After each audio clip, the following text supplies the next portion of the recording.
Hey folks, it's the 4th of July and today we're talking about winners, losers, and progress here at Holmes. Welcome to the Row by Row Gardening Show, the best dadgum gardening show on the internet where we talk about gardening, a little bit of cooking, and growing your own food. Now sit back and enjoy. One of the great things this time of the year, as our garden starts winding down, now I know that may seem kind of strange to a lot of you guys, but the 4th of July, our garden, our vegetable garden, our spring vegetable garden is winding down here, and we start transitioning into flowers. Of course, we still got okras, sweet potatoes growing, but our garden transitions somewhat this time of year, and we do too. And these are some new varieties that we're trialing out on the sunflowers right here.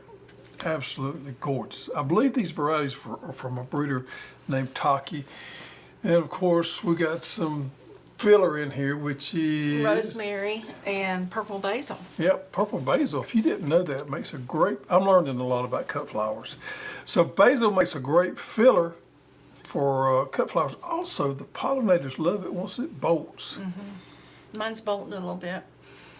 But Yeah. It does really good. I got a few zinnias in here. Yeah. Yep. Yeah, always brightens your day, and if there's one plant that the native pollinators love, it's sunflowers.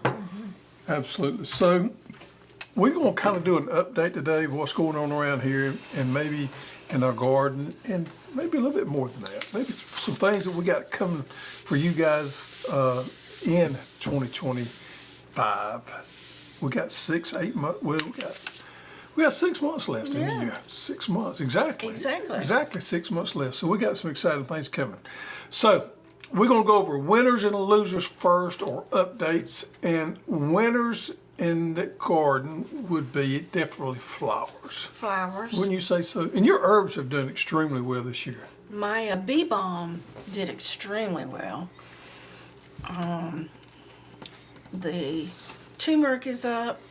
It's looking good. I got ginger. The feverfew did. One of my goals was to learn more about herbs, and so I planted some more. Got lemon balm. I'm trying to think anything else new in there. Trying asparagus in a raised bed. Yep. We've had an extremely good vegetable crop this spring. Tomatoes really stood out, have done well, have held up really good even through some adverse conditions. We had some new trial varieties. A couple of them made it, a couple of them didn't, which is normal. And they've done good. Watermelons probably let me down the most because they had so much water on them. The taste just wasn't there. And we've got something here that we've grown before that you grew in a raised bed this year that most of you have probably never grown, but it's a soybean, and it's edamame. Am I saying that right? Edamame. We've been growing it off and on for the last few years. We love it as a snack, and there is a particular variety of soybean that you grow for this. Simply, you just pick them, boil them, put a little sea salt on them, and that's it. Yeah. Whoops. And that's what the actual pea looks like. But it's a great healthy snack. I could just eat. It's like eating boiled peanuts. I could just Can't stop. Can't stop once you get started. Nothing that I ate when I was growing up, believe it or not. We started eating these probably about 10 years ago. The first time I had them was at like a Japanese steakhouse where they cook in front of you. Was the first time I had them. Yep. Some of the things that we have not been able to get accomplished is the garden shed down at the Potager garden shed. We've not been able to get that. And why is that? The reason is we can't make up our mind where we want to put it at, or the style we want to put in. It's the reason for that. I have the plans. I have the measurements. I just need the groundwork done so the carpenter can get in here. Well, it needs to be laid off exactly where we're going to put it at, and we can work from there. So that is yet 3 years. You go on 3 years. Yeah, in case you didn't know, it's a little bit of a pain point around here. We're having trouble coming together on this right here. And she doesn't realize, and I'm gonna make a valid point here, she doesn't realize that you got to know when you get started on something what you want it to be and where you want it to be. You can't, it's not like furniture, you can pick it up and move it. So that's kind of my issue is I got to know where it needs to go and what we're gonna put in there. And once we get that, I can kind of move forward with it. But it changes from time to time. It hasn't changed in 2 years. Hasn't changed in 2 years, okay. Yeah. Maybe I need to focus on that more. That would be nice. Anyway, the potager garden's looking nice. Yeah, one of my things was to get the arbors up. You got the arbors up? Really? How did that happen? I ordered them. Yeah, who helped you put those up? Terry. Oh, you helped me put them up. He put them together. That's right. That's right. And it was something that was ready. Tell them the company you ordered these things from, because I was proven wrong on this one here, and I very seldom like to be say I was wrong, but I was wrong on this. Agriframes. Agriframe. She ordered these huge trellises. Now we did have to, I say we did, the guys in the warehouse here in their downtime put them together. But it was left upon me to carry them down there and install them. And it took you 10 minutes. It did. Maybe that's why I forgot. I was dreading it forever, and I kept putting it off, and 10 minutes we were through. And it looks really good. Yeah. I got roses on 2 of them, and then Black-Eyed Susan climbing on the other one. And they turned out really well. So I am proud of that point there. One of the things that we've really focused on, as we talked about, is herbs. We're trying to increase our knowledge. We're increasing our product line of herbs. We're adding more herbs and things like that. We're actually dealing with a couple of companies in the UK, and if you don't know this, most of the herb breeding and seed sourcing is done in the UK. Germany as well. One of our distributors is in Germany. Germany and the UK is where we get just about all of our herb seeds from. So we've got distribution set up over there, and things is working real good. It's a little bit of a hiccup with these tariffs at times to get seeds in and things like that, but we're working through some of that. But our herbs, we are using them a lot more than we used to. We have found out they did different uses for them. So my latest is, I don't know about y'all, but we have gnats this year. Have been invaded. For them that don't know what gnats are. There's it's like a little black piece of pepper that want to get in your face and your eyes and your ears. Now, the gnat line in Georgia is making a bug. So those folks in Atlanta don't know. They don't experience them like we do. They, in your house, where you work, the girls up front have just been struggling with them.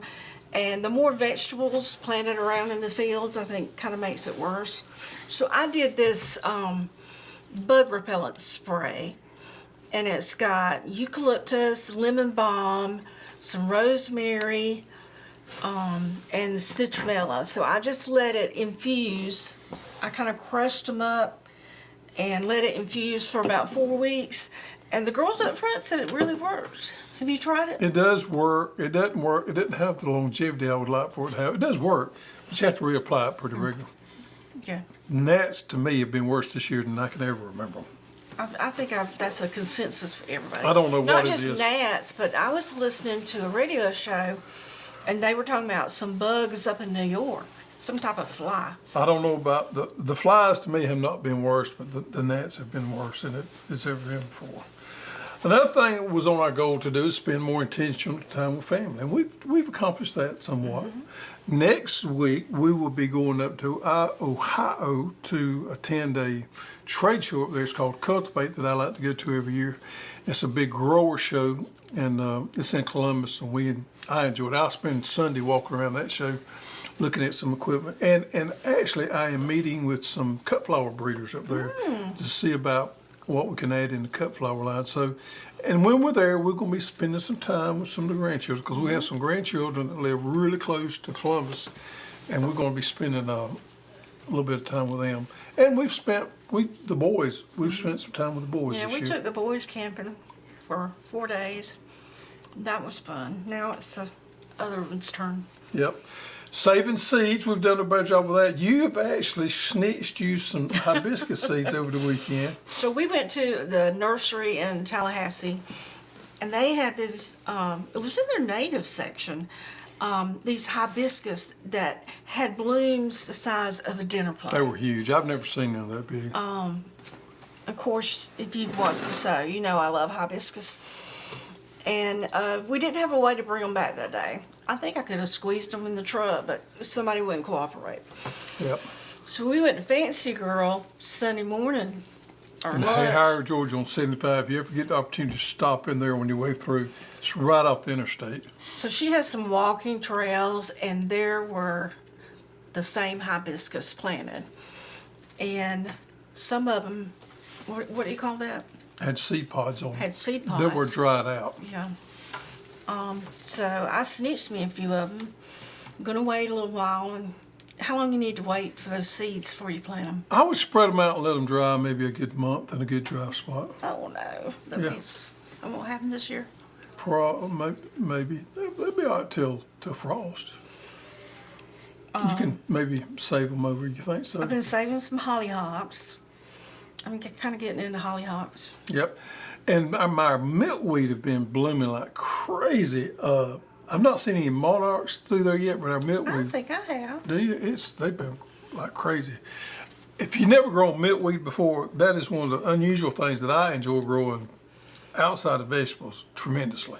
It's got a nice bloom on there, but see those monarchs come through when they come through on their migration and see them just covering, it's amazing. And on the seed saving, you actually have got some Jimmy Red corn that you planted for seed. Yeah, we planted 8.4 acres of Jimmy Red corn, then the wind blew most of it down the night. We still think we can salvage some of it. I was out there Saturday and looked at it. Matter of fact, it's not doing good. Windstorm just worked on it. So, but we're thinking we still can salvage some of that. We'll probably doing that in the next couple of weeks. We got a good crop of Reverend Taylor butterbean coming along, and a seed stock on that. So those are looking pretty good. And you grew all the roselle seed last year. Grew all the roselle seeds last year, yep. So this coming fall, we have put in a new commercial greenhouse at our other location in Moultrie, Georgia. It's actually out at where the Sunbelt Expo is at. And come September, we're going to be offering a pretty good offering of live plant plugs. So what you're going to be seeing coming along is we're going to have blackberries, we're going to have blueberries, and we're going to have several plugs, and we're going to have several different brassicas such as collards and broccoli and cauliflower and all that. So we're looking forward to that. We have spent months developing a new shipping system to ship these out, and we're going to have new packaging to ship our plugs as well. Mm-hmm.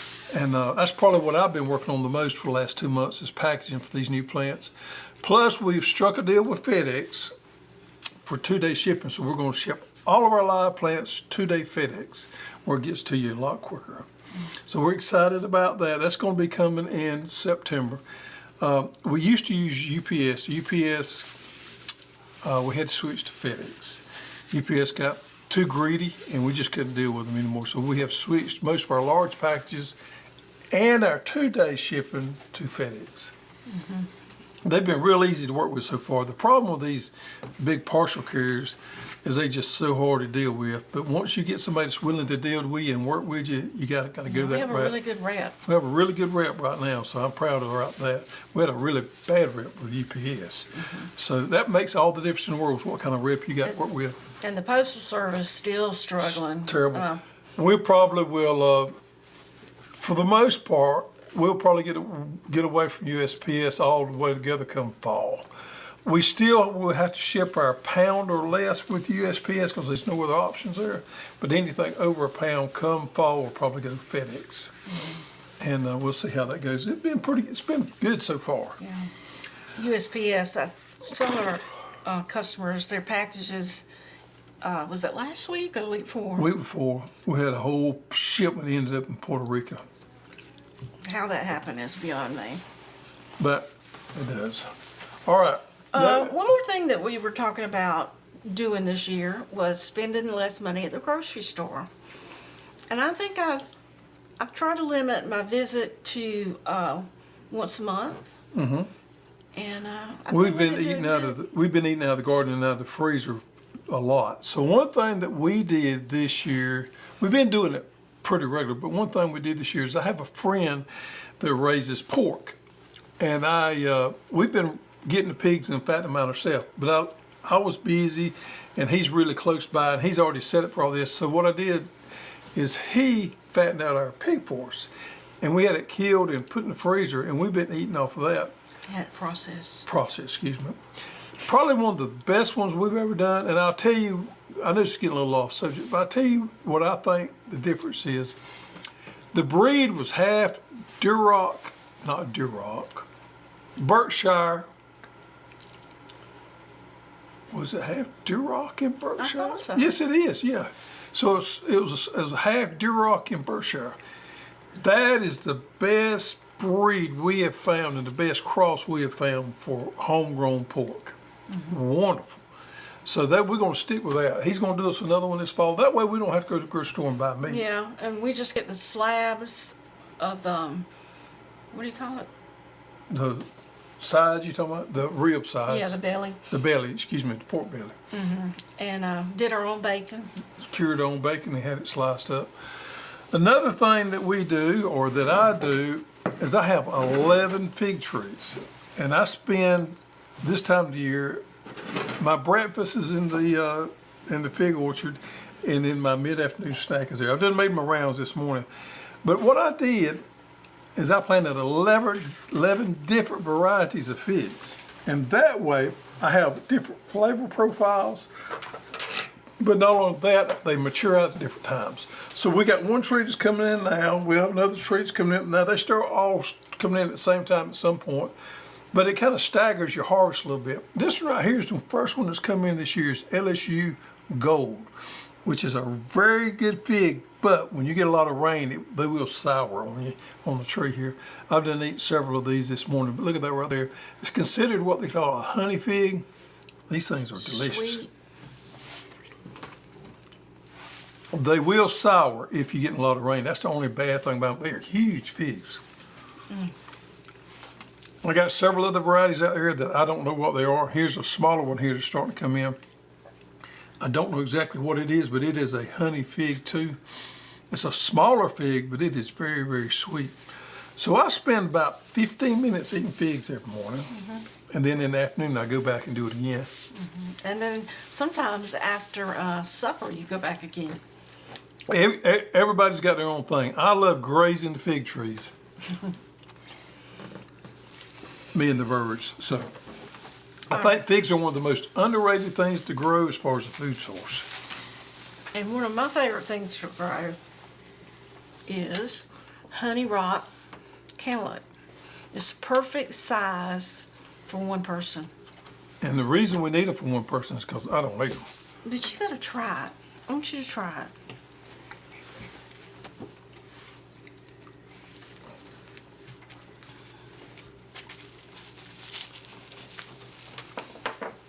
What about it you don't like? I just don't like the taste of my cantaloupe.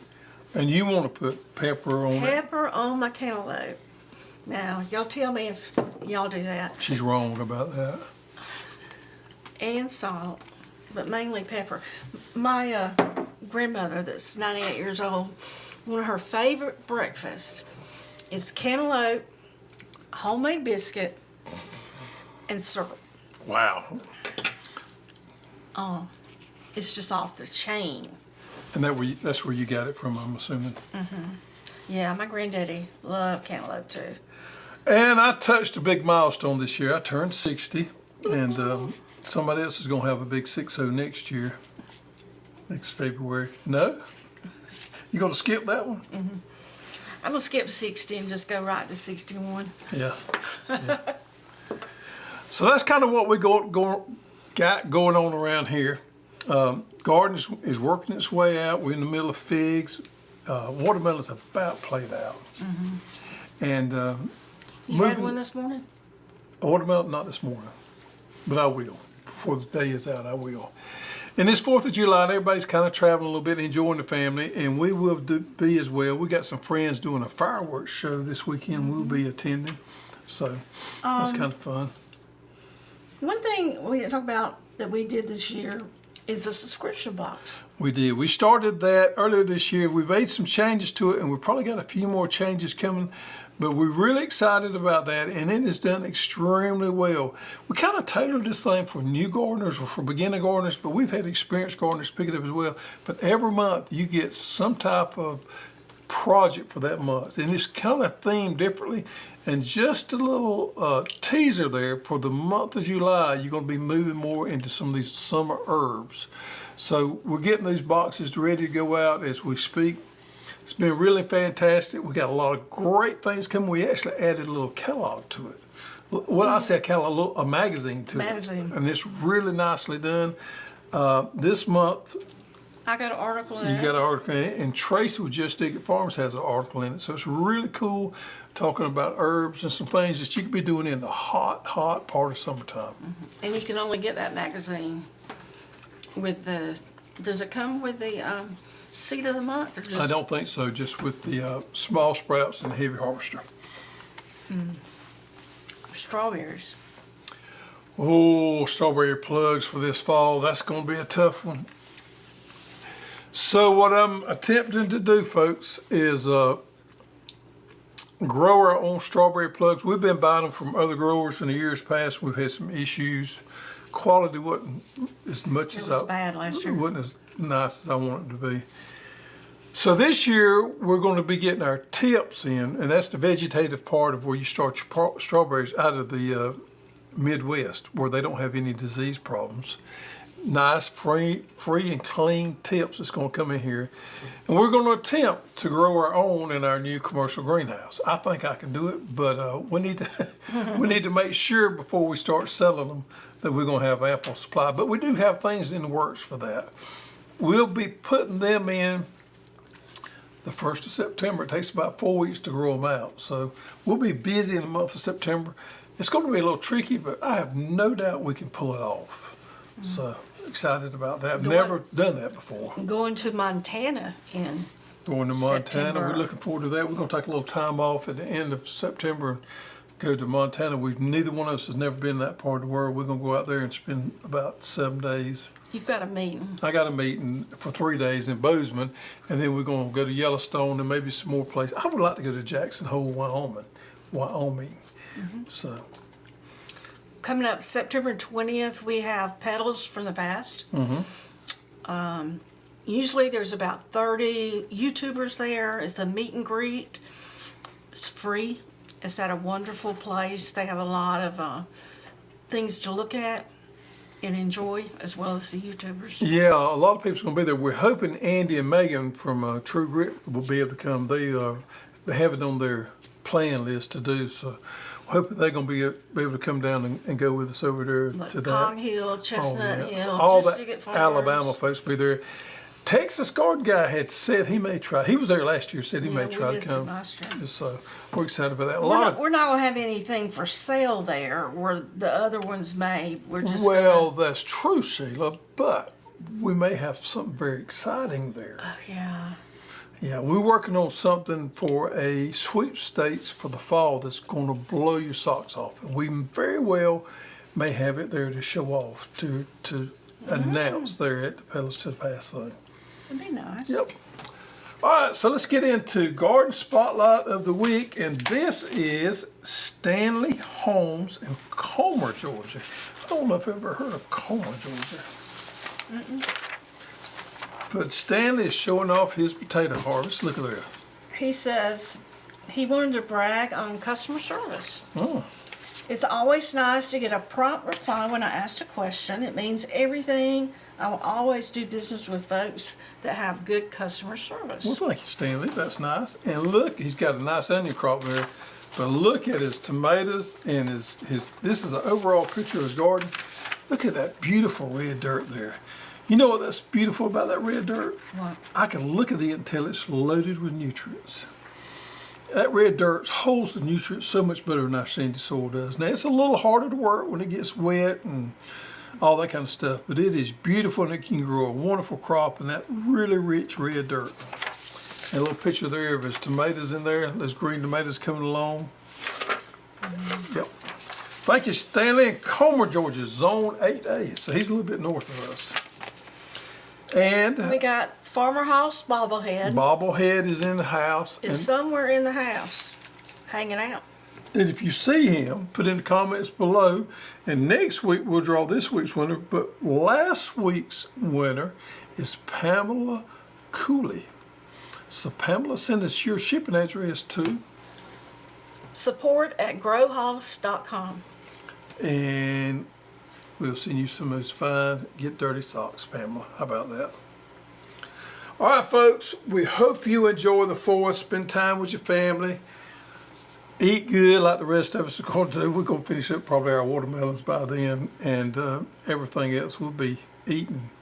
Well, our corn's gone. Corn's gone. I'm still eating tomato sandwiches. Yeah, we still got okra. Still got it. We'll have okra for a while. I got another crop coming along. So all the good goodies out of the garden. Spend time with your family. And I hope you have a wonderful, wonderful 4th.